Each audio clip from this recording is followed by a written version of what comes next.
नमस्कार, स्वागत है आपका। कंगना रनौत लगातार आजकल चर्चा में है। चर्चा की अलग अलग वजह है। कई बार उनके बयान जो हैं वो निश्चित तौर पर सीमाओं को लांघ जाते हैं। जब हम सीमाओं को लांघने की बात कर रहे हैं, उसी के बाद ये पूरा का पूरा मामला निकलकर सामने आया है, जिसमें मुंबई की बांद्रा कोर्ट ने एक याचिका के आधार पर कंगना पर एफआईआर दर्ज किए जाने का आदेश दे दिया है। अब दरअसल आपको पता है कि बीते दिनों से वो लगातार, खासतौर पर सुशांत सिंह राजपूत की आत्महत्या के बाद जिस तरह से उन्होंने ट्वीट्स करने शुरू किए, जिस तरह के उन्होंने बयान देने शुरू किए, अपने ही वीडियोस वो ट्विटर पर अपलोड करती थी जिस पे वो अलग अलग लोगों पर निशाना साधती थी। कई बार वो हिंदू मुसलमान को लेकर भी बातचीत करती थी, कई बार वो खेमेबाजी को लेकर भी बात करती थी, नेपोटिज्म को लेकर भी बात करती थी। इसके अलावा उन्होंने ड्रग्स को लेकर भी बातचीत करनी शुरू की, जो एनसीबी की जांच के बाद सामने निकल कर आया कि बॉलीवुड में किस तरह से उन्होंने ये तक कह दिया कि 90% से ज़्यादा एक्ट्रेस और एक्ट्रेसेस जो हैं वो ड्रग्स का इस्तेमाल करते हैं। ये सारी की सारी चीज़ें जिनको लेकर के वो ट्वीट्स भी करती रहीं, वो वीडियो भी जारी करती रहीं, और इन सारी चीज़ों के बीच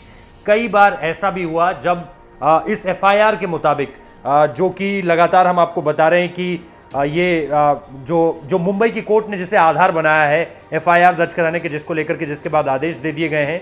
इसी एफआईआर की तर्ज पर यह लिखा हुआ है, इस पर मेंशन किया गया है कि कई बार सांप्रदायिक तनाव फैलाने की कोशिश भी की। याचिकाकर्ता ने यह भी कहा है कि कई बार कंगना रनौत ने अपने ट्वीट के जरिए हिंदू और मुस्लिम कलाकारों को बांटने और सामाजिक द्वेष बढ़ाने का काम भी किया।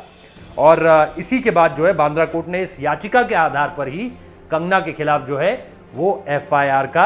आदेश दे दिया है। अब हमने आपको जैसा कि बताया कि कंगना नेपोटिज्म से लेकर, खेमेबाजी से लेकर, और इसके अलावा धार्मिक आधार पर भेदभाव किए जाने का आरोप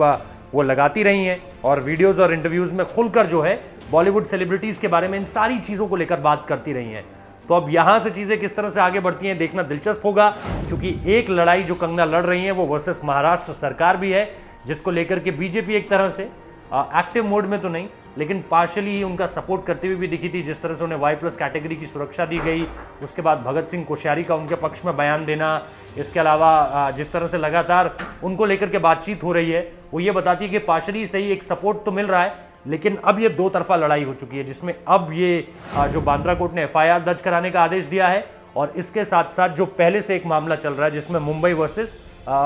कंगना वर्सेस महाराष्ट्र स्टेट है। तो बहुत बहुत शुक्रिया इस वीडियो को देखने के लिए। अच्छा लगा है तो लाइक कीजिए, कमेंट कीजिए, शेयर कीजिए, हमारे चैनल को सब्सक्राइब करना मत भूलिए।